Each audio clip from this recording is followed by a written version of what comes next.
Welcome to Camnet TV Main News. I am Precious Mzea Sakaleji. The headlines.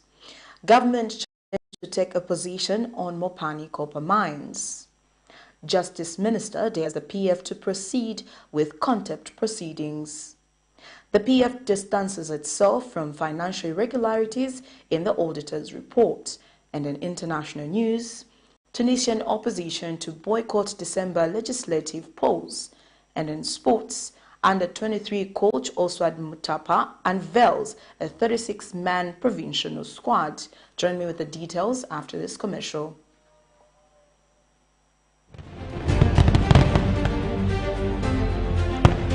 What began as a small vision, today it's become a big vision. Camnet TV 10/6. As we celebrate this day, we say thank you to our viewers and clients for the support and making sure Camnet TV is your #1 station. A new chapter has started as we give you nothing but the best in our programming and reliable news Camnet TV offers through our dedicated management and staff members. When God is within us, there is nothing that we cannot do. Happy 60th anniversary. Camnet TV, not just another channel. And now the main news in detail. Leader of the opposition in Parliament, Brian Mundubile, has doubted the report by the Office of the Auditor General that over 900 ghost workers were found in the government system, with a tune of over 7.7 million kwacha being lost in revenue through salaries. Addressing the media, Mr. Mundubile explains that while it is noted that the ruling party is trying to blame the Patriotic Front for the alleged ghost workers, he has challenged the Auditor General to ensure that they get the correct position of the matter by asking the people who were office bearers at that time. Mr. Mundubile has cited the auditor, who he says was an accountant general, and Mr. Felix Mtati, who was finance minister at the time and now Minister of Science and Technology. He says the two officers should help with establishing the truth and get back to the public when the information is complete. Earlier this week, the Auditor General, Dick Sechembe, addressed the media where he revealed that over 7.7 million kwacha was paid to 980 ghost workers between 2017 and 2021. At that time, what was found was that those people actually existed. There was an issue where, and I remember this very clearly as minister, you had a number of transfers that were made, and people had been transferred to different parts of the country, but their PEMIC, the identification number from which they were drawing their salaries, never moved. So you would go to a school in Kaputa with an establishment of 15 people, and you found 5 people. And yet the other 10 people working in Chilanga, Solwezi, and everywhere else were drawing their salaries based on Kaputa Secondary School. But what I want to say is, I'm giving a position as it was. We had a similar report some 2 years ago, and upon verification, it was discovered that there were some structural challenges. Some of those people actually existed. And I pray that even this time around, as the Auditor General goes around, they should be able to come up with a report, and we see exactly what transpired. What is most pleasing about this was that the Auditor General must be very familiar with some of these challenges, because at the time they may have happened, he was either Accountant General himself, or assistant, or indeed the Auditor General. So the individuals who were in charge of the Ministry of Finance at the time are still there. And it will not be difficult to establish exactly how most of these things happened under their watch. You remember the Minister of Finance was Honorable Felix Mtati. He's still serving as a minister now, so he will be of assistance.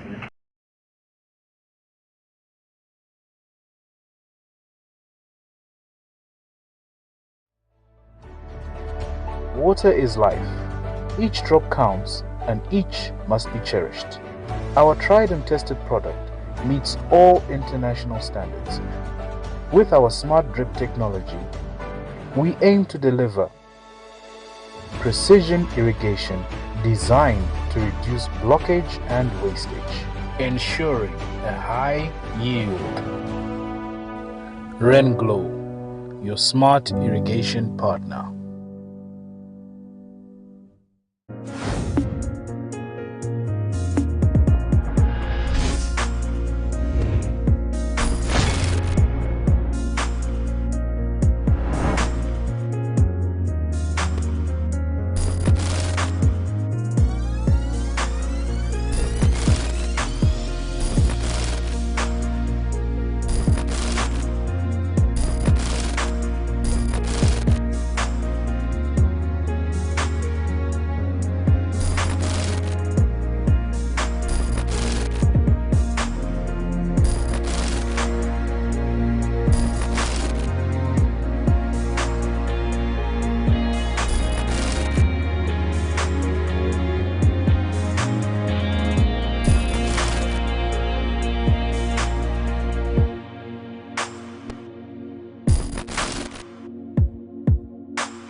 coverage of any breaking or latest news in Zambia and around the world on Camnet television, call the numbers on your screen.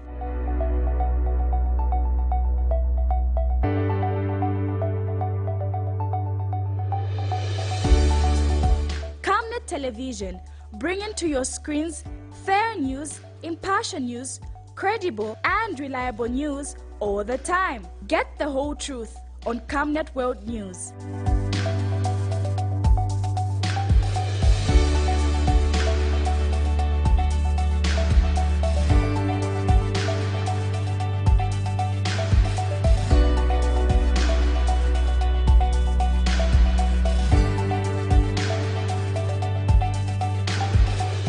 Camnet Television, not just another channel.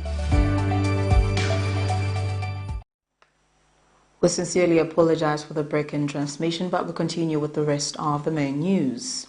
Capital Buses Company proprietor Ishmael Kankara has called on the police to arrest thugs behind the beating up of his drivers operating in Kamwala South route. He says the matter has nothing to do with political cadres, but thugs trying to take the law into their hands. In an interview with Camnet TV Friday over the incident which happened on Thursday, Mr. Kankara believes some bus operators are the ones sponsoring thugs to be harassing his workers because they do not want competition among sector players. He reveals that flash buses started operating through Kamwala South route, resulting from a proposal by the people through Kabwata constituency, Kamwala Ward 5 Councillor Mainda Simata. Thursday, 18th September 2022, people were treated to ugly scenes where flash buses drivers and some commuters were harassed by some bus operators and conductors believed to be competitors. And the person behind this video is equally nursing internal injuries after being beaten by the suspected perpetrators. However, Camnet TV understands that flash buses started operating the Kamwala South route as a result of a proposal by the people of that locality through Kawata constituency. Mainda Simata, who requested that flash buses start operating in the area. Meanwhile, Capital Buses Company proprietor Ishmael Kankara has called on the police to arrest the thugs behind the beating up of these drivers operating the Kamwala South route. He says the matter has nothing to do with politics, but thugs trying to take the law into their own hands. If the other operators can provide a better service, fine with me. I mean, look, we can't operate everywhere. Lusaka is vast, it's big. We can't operate everywhere. Some places our buses are liked, some places they're not liked. But it's a free market economy. Let it flow. My appeal to other operators who were beating my drivers yesterday and who caused a lot of malicious damage, and as far as I'm concerned, they even used screwdrivers to attack our people. They should stop it, and I hope the police get to the bottom of it. My drivers have reported it to Kabwata police, and let's hope that they find a solution. And there are some people who are making it political, but it's not political. Nothing is political about that. It's just transporters. A few drivers here are fighting the other drivers, and because they don't want this route to be serviced by certain operators. And Mr. Kankara, who wanted to close down his business owing to the infiltration of political cadres in the transport sector before the August 12 general election, has told Camnet TV News that sanity has been restored under the United Party for National Development Administration. The cancer which came about of these so-called thugs, not cadres, thugs, that cancer I thought will never end. But kudos to His Excellency the President. He has taken a tough stance on law and order. He says we shall rule by law. And that's what's happening. I mean, the police uniform is being respected. The police are being respected like the way we respect our national anthem and our national flag. We ought to salute our President to give that strong political will to make sure that there is law and order in Zambia. It will take time. People got too used to the previous ways of living. It will take time, but slowly, hopefully, it will get better. Patrick Soko, Camnet News in Lusaka. Zambia's Republican President Hakainde Hichilema says the fight against corruption is gaining momentum under his administration, contrary to public assertion that it is targeted at specific people. President Hichilema says the fight against corruption will be enhanced past, present and in the future, adding that the stance by government to respect the autonomy of investigative bodies stands as promised.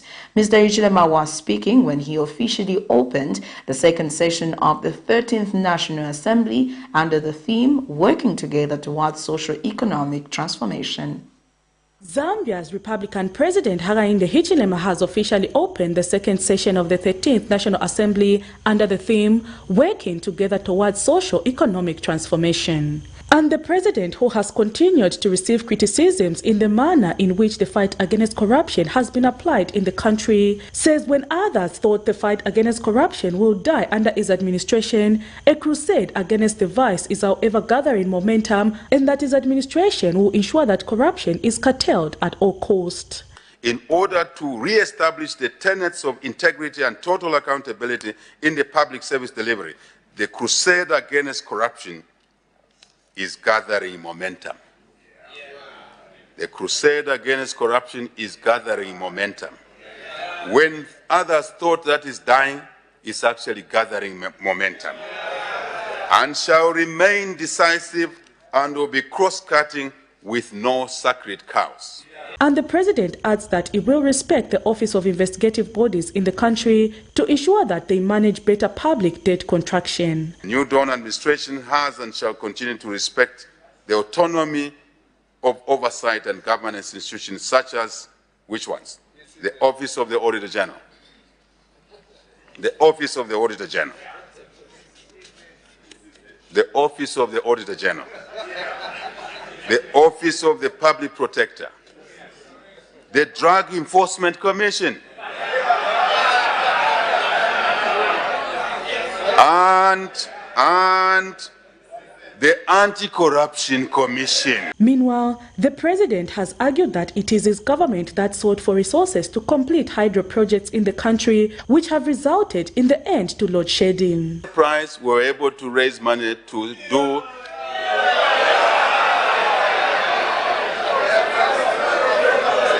Madam Speaker,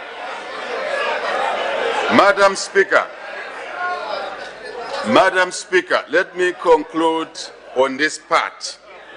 We were able to check where we could intervene quickly and realize where mistakes were made, corrected them outside the straight line innovatively, and were able to complete generator number 2. When the works were suspended, there was only one generator which was done.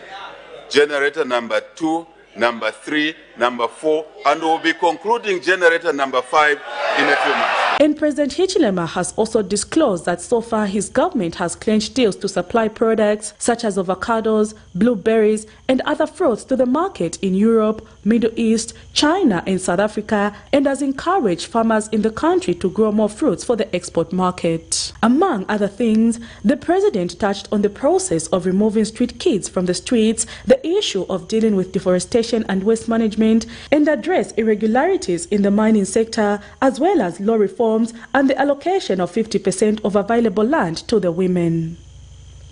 Prudence Chota, reporting for Camnet TV News. Leader of the opposition in Parliament, Brian Mundubele, has doubted the report by the Office of the Auditor General that over 900 ghost workers were found in the government system with a tune of over 7.7 million kwacha being lost in revenue through salaries. Addressing the media, Mr. Mundubele explains that while it is noted that the ruling party is trying to blame the Patriotic Front for the alleged ghost workers, he has challenged the Auditor General to ensure that they gave the correct position on the matter by asking the people who were office bearers at the time. Mr. Mundubele has cited the auditor, who he says was an accountant general, and Mr. Felix Mutati, who was finance minister at the time and now Minister of Science and Technology. He says the two officers should help with establishing the truth and get back to the public when the information is complete. Earlier this week, the Auditor General The Auditor General, Dick Sechembe, addressed the media where he revealed that over 7.7 million kwacha was paid to 980 ghost workers between 2017 and 2021. At that time, what was found was that those people actually existed. There was an issue where, and I remember this very clearly as minister, you had a number of transfers that were made, and people had been transferred to different parts of the country, but their PEMIC, the identification number from which they were drawing their salaries, never moved. So you would go to a school in Kaputa with an establishment of 15 people, and you found 5 people. And yet the other 10 people working in Chilanga, Solwezi, and everywhere else were drawing their salaries based on Kaputa Secondary School. But what I want to say is, I'm giving a position as it was. We had a similar report some 2 years ago, and upon verification, it was discovered that there were some structural challenges. Some of those people actually existed. And I pray that even this time around, as the Auditor General goes around, they should be able to come up with a report, and we see exactly what transpired. What is most pleasing about this was that the Auditor General must be very familiar with some of these challenges, because at the time they may have happened, he was either Accountant General himself, or Assistant, or indeed the Auditor General. So the individuals who were in charge of the Ministry of Finance at the time are still there. And it will not be difficult to establish exactly how most of these things happened under their watch. You remember the Minister of Finance was Honorable Felix Mutati. He's still serving as a minister now, so he'll be of assistance. The Opposition Patriotic Front has challenged government to take clear position on the issue of MOPANI copper mines before it is completely ruined. Speaking to the media Friday, Mufulira member Central of Parliament, Gordon Mwila, says MOPANI is wasting and losing value day by day, needing urgent government's decision. He notes that government's failure to take clear position has affected the economic situation of both the mining firm and the community the mining firm operates in. Mr. Mwila has since appealed to government to take a position and tell the people if the firm will be left to the public or privatized, adding that once it's west from now, it will be sold at loss. Meanwhile, the lawmaker says the president lost an opportunity to tell the people on his decision about MOPANI. Mid-year 2022, ZCCM revealed plans to find an equity partner within the next 6 months to a year for MOPANI to revive its full operations. Asset is almost going into care and maintenance. Why? Because the government has hesitated to make it very clear which direction. That asset needs money, it needs funding, but it's not forthcoming. We have clocked 1 year, and today was an opportunity. I'm sure the miners were all eagerly waiting to hear what the direction is going to be, but we have been left, dry, because it's again another assurance we are going to sort out. My appeal to the government is that please address the issue of MOPANI. Take a position, be decisive. 1 year has gone. Tell us if that asset is going to remain in the hands of the public as it is now. Look for funding to finance it. If it is going to be privatized, as we see now the direction is going, quickly find someone to come in there and pump in money, because the longer we take, the more it is going to waste. And at the time that you will be finding anyone to buy, they will tell you what I'm buying is a scrap. We'll be selling it at a song, and they will make money. Later on, we'll be regretting how did we sell this asset at such a cheap price. So the government's continued hesitance on the decision on MOPANI is affecting the asset itself. It's also affecting the economy of the towns that are affected. Justice Minister Mulambo Haimbe has dared the Patriotic Front to go ahead with contempt proceedings for commenting on the matter pertaining to the eligibility of former Kabushi and Kwacha constituencies Member of Parliament Joseph Malanji and Bowman Lusambo respectively. The former lawmakers have instructed their lawyers to commence contempt proceedings against Minister of Justice Mulambo Haimbe. But Mr. Haimbe believes that there is nothing contemptuous with his statement, charging that the PF also made similar remarks on the judgment. Thursday, former Kabushi and Kwacha constituencies Member of Parliament Joseph Malangi and Boma Nsambo have instructed their lawyers to commence contempt proceedings against Minister of Justice Mulambo Haimbe. Well, let's see the papers. Let's see the papers. It's up to them. Every individual is entitled to start a case. You can go to court and file anything you wish. The question is whether there is quality in that filing that has been done. The question is whether there is the case that you've commenced is frivolous and vexatious. So anybody can feel and say, I can go to court and file. Will that action be sustained? We'll wait and see. I cannot, of course, talk about the substance of the allegation. Suffice to say that it is a tried principle of law that once judgment has been delivered, in our practice in Zambia, you can make a scholarly, you can make a non-controversial and non-insulting comment regarding any piece of legislation. And you know, interestingly, the very lawyers of the applicants in that case, immediately the judgment was delivered, they gave their views. So how is one thing good for the goose and not good for the gander? Whereas they were given their interpretation and gave their views of what the import of that judgment is, they expect that others should not. What kind of living is that? That is the past way of doing things. Now we do things equitably. The United Party for National Development in Kabushi constituency has urged residents, especially the youths, to choose candidates of their choice based on their manifestos and not for slogans, songs or handouts. Speaking at Kabushi constituency, UPND National Deputy Youth Chairperson Trevor Mwinde notes that Kabushi has since time immemorial been struggling with lack of proper drainage system, poor housing in many areas and high levels of poverty. He has, however, expressed that the current administration has a workable plan for all citizens through the 25.7 million Kwacha Constituency Development Fund, which will boost many small and medium enterprises. He was speaking ahead of parliamentary reports in Kabushi on Thursday, 15th of September 2022. The Kabushi seat fell vacant in July 2022 after the seat, which was formerly held by Patriotic Front lawmaker Boma Nsambo, was nullified on charges of electoral malpractices.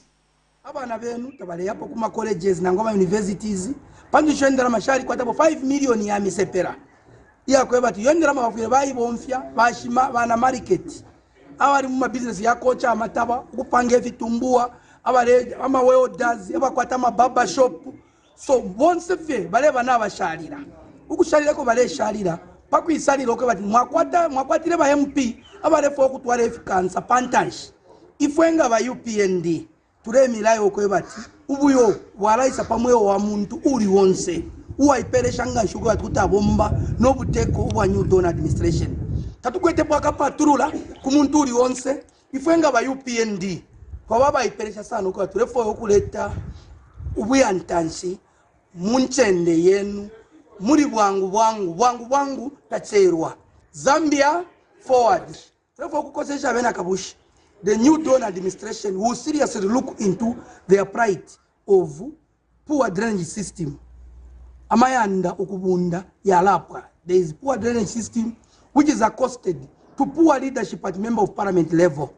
There was no proper planning and no proper coordination. Right. In other news, the state has asked the Lusaka High Court to dismiss the petition commenced by former Kabushi Member of Parliament Boma Nsambo and his counterpart former Kwacha Member of Parliament Joseph Malangi, as the relief the duo is seeking is not different from those sought before the Constitutional Court. The Attorney General has also submitted before court that the two have not demonstrated their eligibility in their petition commenced before court. In this matter, the duo wants the court to order the Electoral Commission of Zambia to hold fresh nominations for Kwacha and Kabushi constituencies whose elections are due on September 15th. Mr. Malangi and Mr. Lusambo want an order of certiorari to quash the decision of the ECZ's returning officer to reject and declare the nominations invalid.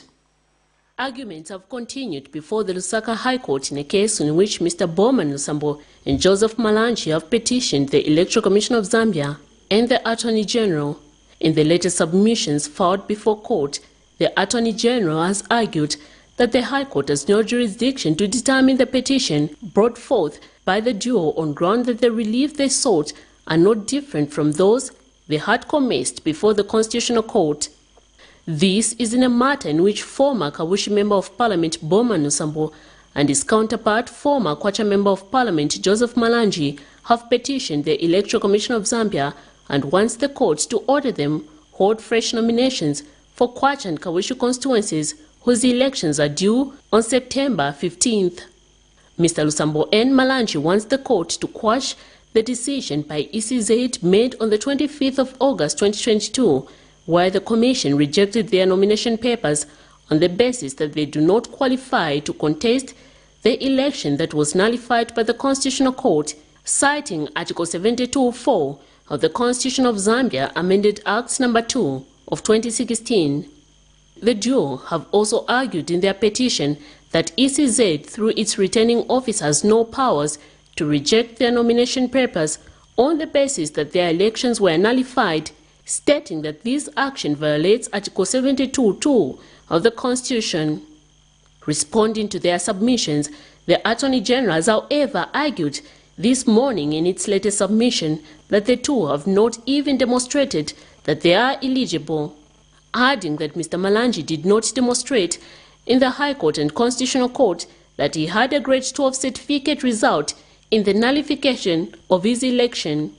The state has further submitted that the petition commenced by the two former members of Parliament is an abuse of the court process, hence should be dismissed, adding that Mr. Malanji and Lusambo will not be prejudiced if the stay is not granted, as they will be able to know their fate before the 15th of September 2022. Miriam Kaimba, reporting for Camnet TV News. A 30-year-old opposition Patriotic Front cadre accused of breaking into the house of former Republican President Edgar Lungu and stealing 2 television sets worth 66,000 kwacha has pleaded not guilty before the Lusaka Magistrate Court to the allegations. This is in a case in which Angel Chipanshi, a businessman who sells salaula, is charged with 1 count of burglary and theft contrary to Section 301A and 272 of the Penal Code.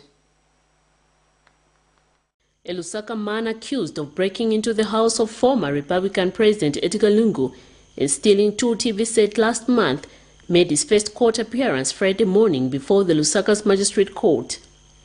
30-year-old Angel Chipasha, who was caught on a CCTV camera allegedly committing the offense, has been slapped with 1 count of burglary and theft, contrary to Section 301A and 272 of the Penal Code, Chapter 87 of the Laws of Zambia.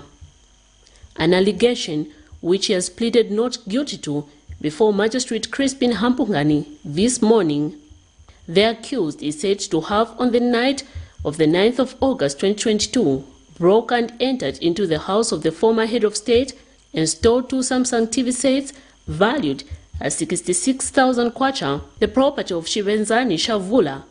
After denying the charge this morning, Mr. Chipacha could not, however, waste any more time and applied for bail, which was granted to him in a sum of 20,000 kwacha in his own recognizance with 2 working sureties.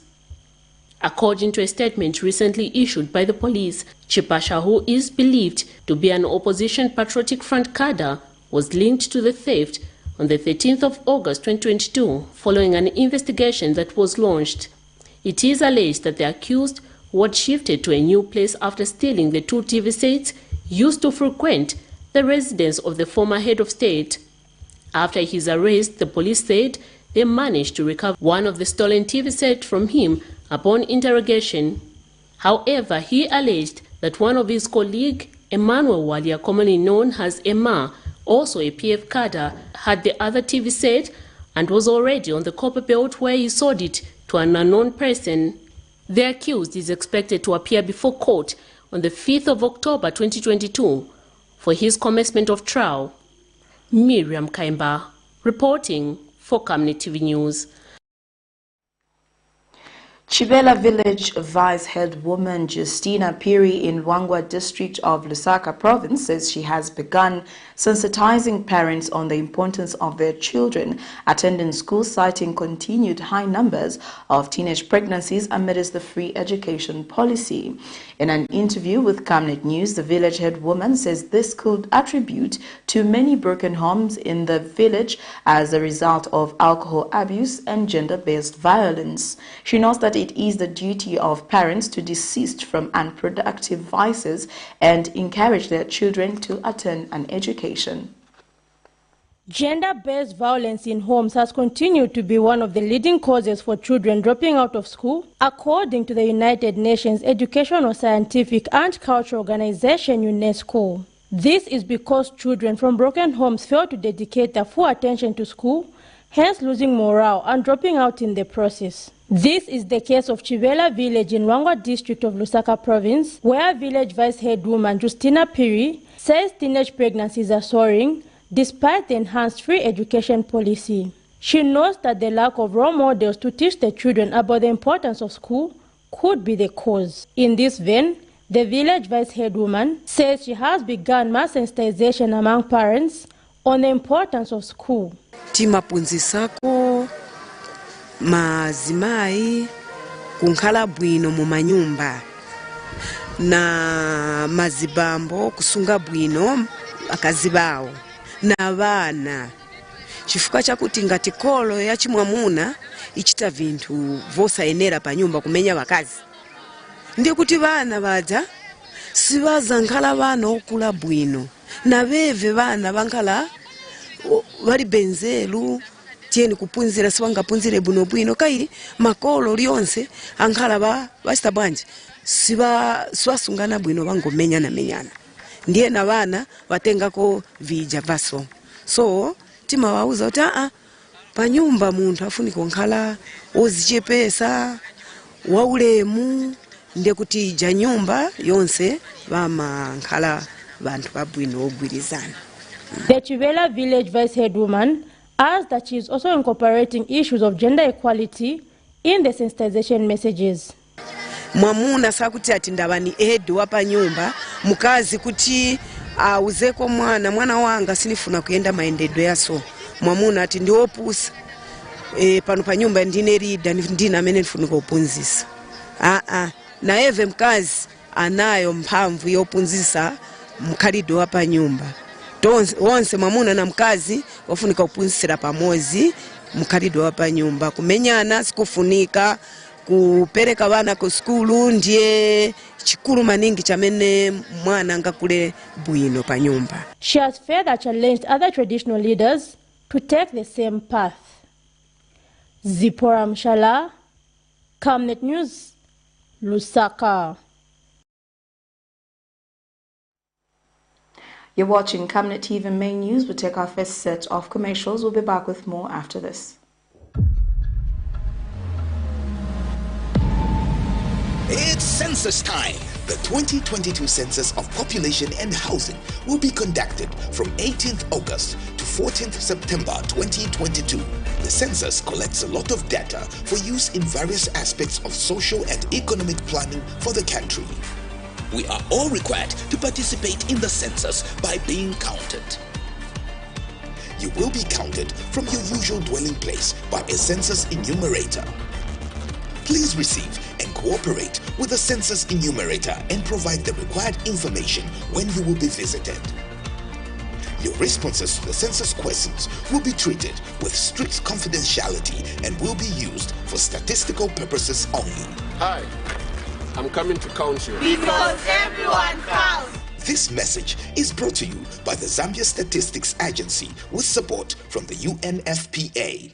Your skin is the biggest muscle in your body. That's why we make sure that Oracle is #1 when it comes to taking care of your precious skin. Oracle Pure Petroleum Jelly and Glycerin soothes, moisturizes and keeps your skin perfect. Oracle Pure Petroleum products for that perfect skin.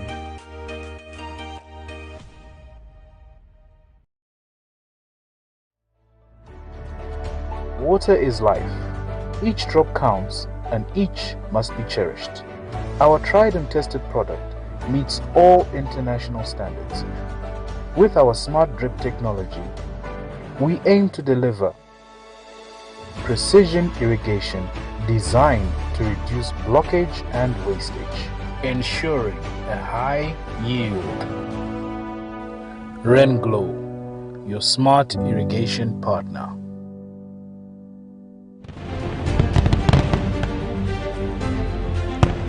What began as a small vision, today it's become a big vision. Camnet TV 10/6. As we celebrate this day, we say thank you to our viewers and clients for the support and making sure Camnet TV is your #1 station. A new chapter has started as we give you nothing but the best in our programming and reliable news Camnet TV offers through our dedicated management and staff members. When God is within us, there's nothing that we cannot do. Happy 60th anniversary. Camnet TV, not just another channel. Welcome back. Continue with the rest of the main news.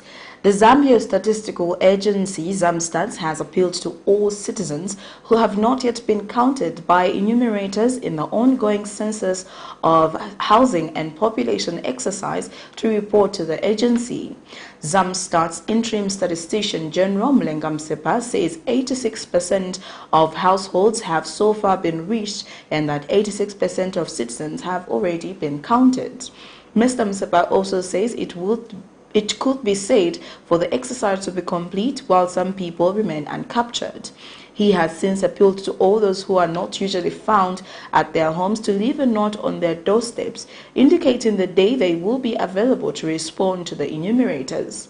The census exercise, which commenced on the 18th of August 2022, is expected to end on the 14th of September 2022. A number through our call center that some of them say that they've not been enumerated, and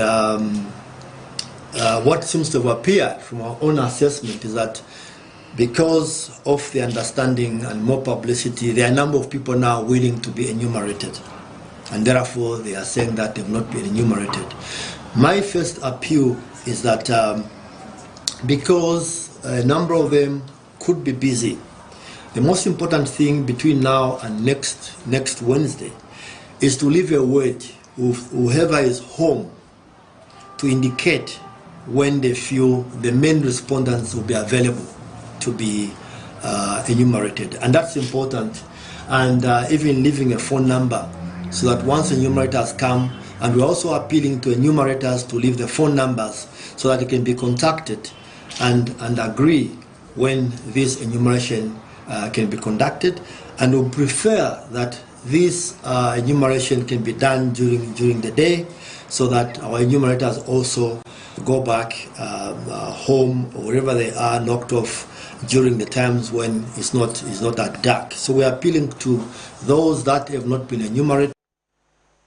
Lusaka Water Supply and Sanitation Company Director Planning, Louis Mwape, says challenges of poor sanitation that the province has experienced for a long time will soon be a thing of the past.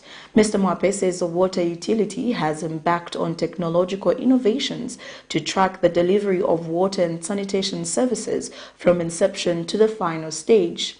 Speaking when launching the integrated sanitation monitoring system under the Lusaka Sanitation System Friday, Mr. Mwape says that this will also significantly reduce health challenges that have been arising as a result of poor water and sanitation services. Erratic water supply and poor sanitation have remained one of the major problems affecting Lusaka province, mainly due to its expanding population as it houses the country's capital city. These challenges have also become more manifest with the mushrooming of unplanned settlements. With Zambia aiming to provide easy access to clean water and sanitation for all by 2030, the status quo has been posing as a challenge to the attainment of this goal. The Lusaka Water Supply and Sanitation Company therefore says it has embraced modern innovations which will enable the provision of water and sanitation services to be monitored, from inception until the final stage. Company Director for Planning Louis Mwape was speaking during the launch of the Integrated Sanitation Monitoring System. Thus, these communities are exposed to outbreaks of waterborne diseases. Through the provision of adequate sanitation services, the program is also expected to improve Lusaka's poor public health outcomes, in particular the incidence of cholera, dysentery, typhoid, diarrhea, and other diseases, all of which have a strong impact on children under 5, stunting levels, and mortality. Meanwhile, board chairperson at the water utility company, Richard Nawa, says this makes the prospects of attaining 2030 goals on water and sanitation more realistic. And be able to see and to capture information from the Ministry of Health and from the Lusaka City Council in the event of the fecal sludge management system failing in all these other 2 areas. The Lusaka Water and Sanitation Company will be able to capture it. So it's an integrated system for the use of the 3 institutions in monitoring the sanitation around Lusaka district. The monitoring system has been set up with cooperating partners who are the Ministry of Health as well as the Ministry of Water Development and Sanitation. Zipporah Mshala, Camnet News, Lusaka. In other news, Chief Chamuka of the Lenje people of Central Province has called on the clergy in the district not to mislead the congregants, but advised them to seek medical attention whenever they fall sick. Speaking during a district end malaria and epidemic preparedness meeting, Chief Chamuka says it is disheartening that some clergies in the district are discouraging their congregants against seeking medical attention when they fall sick, a situation he addressed as unfortunate. The chief says the church is a major stakeholder in ending malaria and further appealed to the clergy to encourage the congregants to use mosquito nets during camp meetings. The chief also advised his subjects against self-prescription of drugs and has called on relevant authorities to regulate the sale of medicines in the drug stores. Chief Chamuka called on government to train more community volunteers to help bridge the gap between the community and health staff if malaria has to be eliminated. And Chisamba District Commissioner Joe Mboyoma says the district has recorded a reduction in malaria cases compared to the past due to measures such as indoor residue spraying and mass distribution. And Chisamba District Malaria Elimination Officer Macy Lemata has bemoaned low use age of insecticide-treated mosquitoes by the residents. She says the district's health office will soon embark on sensitizing the residents on malaria prevention measures. You're watching Camnet TV Main News. Up next is international and sports news.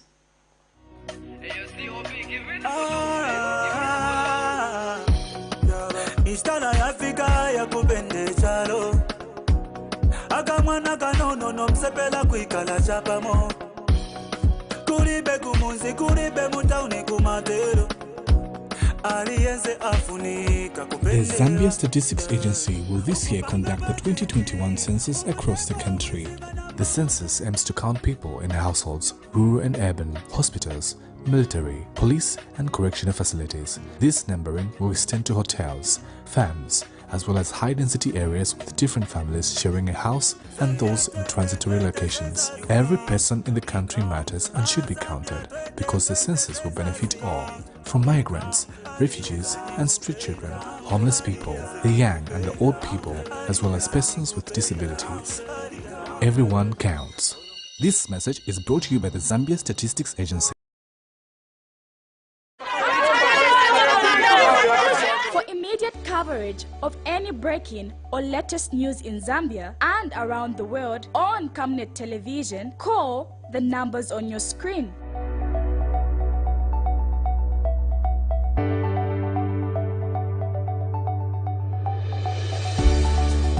Camnet Television, bringing to your screens fair news, impartial news, credible and reliable news all the time. Get the whole truth on Camnet World News.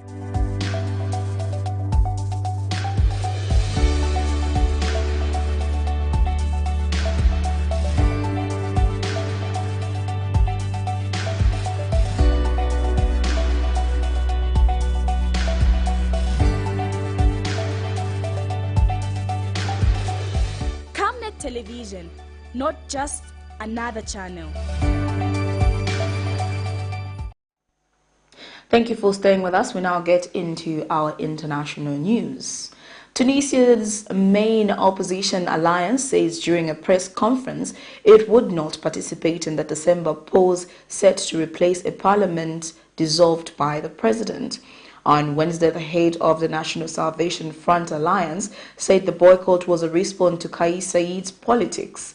The leader suspended parliament nearly a year and a half ago and later pushed through a revised constitution. Members of the coalition, including once powerful Inanda party, claim the December 17th election will be held under the supervision of a body which is devoted to the president. They also denounce what they see as a one-man rule. A new constitution, which was disowned by the chair of the committee appointed to write it, was approved in July with over 90% of votes. Here's a roundup of international news. Tunisia's main opposition alliance said during a press conference it would not participate in the December pause set to replace a parliament dissolved by the president. On Wednesday, the head of the National Salvation Front Alliance said the boycott was a response to Kais Saied's rule. The leader suspended parliament nearly a year and a half ago and later pushed through a revised constitution. The National Salvation Front has decided to boycott the upcoming legislative elections for several reasons. First of all, it's an anti-constitutional process. Sir Kais Saied has absolutely no right to overthrow the institutional regime that was in place and to move towards the development of a constitution and the establishment of another system. Members of the coalition, including the once powerful Ennahda party, claim the December 17 elections will be held under the supervision of a body devoted to Kais Saied. They also denounce what they see as a one-man rule. Today, no one participates with him in the elaboration of this electoral law. Sir Kais Saied therefore isolates himself in his bubble and does not discuss with anyone. He does not recognize anyone. Consequently, we cannot speak of any dialogue between the authority and the opposition, which includes other political forces and the civil society. A new constitution, which was disowned by the chair of the committee appointed to write it, was approved in July with over 90% of votes. A majority of Tunisian voters, tired of what they saw as a corrupt post-revolution system, backed the president. Pictures of 2.5-year-old Mohammed before his parents took him to the hospital. He had chills, sweats, and a temperature that wouldn't drop. The doctors administered a paracetamol syrup and discharged the young boy, but the fever wouldn't go away. It got worse, so again they gave him the syrup. 6 days later, young Mohammed died from kidney failure. It was painful, so hard to accept, but hence we don't have any choice. You did your best and go to the hospital. At the end of the day, there was no good treatment that we can see, because they were treating him on malaria before knowing that it was a renal failure. So it was very disturbing and scary. The Gambia's health ministry says at least 40 children have died from kidney failure since June. Health authorities fear the paracetamol syrup meant to stop the children's fever may have killed them. They haven't ruled out the possibility of an E. coli outbreak either. The bacteria can be found in meat or in dirty water. The country is experiencing the worst flooding in 50 years. Sewage water is overflowing and waterborne diseases and bacteria spreading. So what we are saying is that we have an increase in the acute kidney injury following usually vomiting and diarrhea. So our initial investigation showed most likely E. coli. We identified 0157 type of E. coli, that's a toxin-producing one. But further investigation shows that there could be a link between the drugs being taken, especially paracetamol, which have been sent, the syrup type, which has been sent to different laboratories for investigations. For now, the government has banned pharmacies from selling paracetamol syrup. The health authorities in Gambia do not have the facilities to test the paracetamol syrup, so they've sent some samples to Dakar, neighboring Senegal. Researchers here are trying to find out whether these samples have been contaminated or tampered with. In hospitals, medical staff are prescribing alternative paracetamols to sick children. But the unexplained death has brought fear to parents, leaving them wondering whether bringing their children to hospital will make them better or not. Programming Thursday night to announce the passing of Queen Elizabeth II. The longest-serving monarch has died. Queen Elizabeth died peacefully at her Scottish estate, where she had spent much of the summer, according to Buckingham Palace. Tributes immediately began to pour from around the world, and in Africa, where the impact of her reign has left an indelible mark, Nigeria, ruled by the British Empire from the mid-19th century until 1960, is one of them. I felt so sad when I heard about her passing, but I also celebrate her life as a symbol of leadership, symbol of peace. And I remember that she gave us our independence and the platter of gold, and that I'm grateful about. Emotions were also stirred in South Africa, where the Queen's ties to the country began in her youth. The mayor of Cape Town paid tribute to her long life of dedicated service. Of course, we remember that the Queen had a special relationship with Cape Town. It was here in 1947 that she celebrated her 21st birthday and made what is probably remembered as one of her most, if not her most famous and well-remembered speeches. Here in Fajara, Banjul, Gambia's capital, one woman chooses to celebrate the Queen's long reign. Gambia had been a member of the Commonwealth from 1965 to 2013 before reapplying for membership in 2017. This is something that people should not be sad about, because she spent most of her years, doing great things for people, and for me, I think this is a great, win for everybody, every woman, especially. For this once in Freetown, Sierra Leone, part of the British Empire from 1808 to 1961, the world has lost an icon. The Queen has set example for the rest of the world. I mean, when she visited Sierra Leone in the 1960s, in the aftermath of our independence, I was not born, but I was taught in history that her visits turned the corner for the history of Sierra Leone. As we say in Arabic, may her soul rest in perfect peace. On behalf of Sierra Leone, we are sending our deepest condolences. Queen Elizabeth II's tenure spanned notably the transition from empire to Commonwealth. Her death has also revived criticism of Britain's legacy of colonialism. We now get into sports news.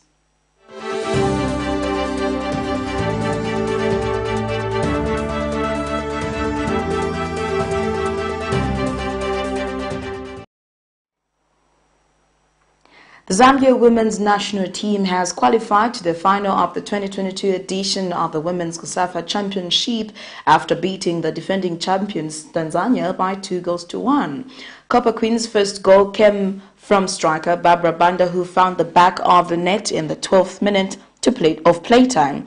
Defender Risho Mwemba gifted Tanzania with an equalizing goal in the 28th minute of playtime. However, Msozi Zulu sealed victory for the Copper Queens with a second goal in the 46th minute, giving Zambia a 1-goal advantage.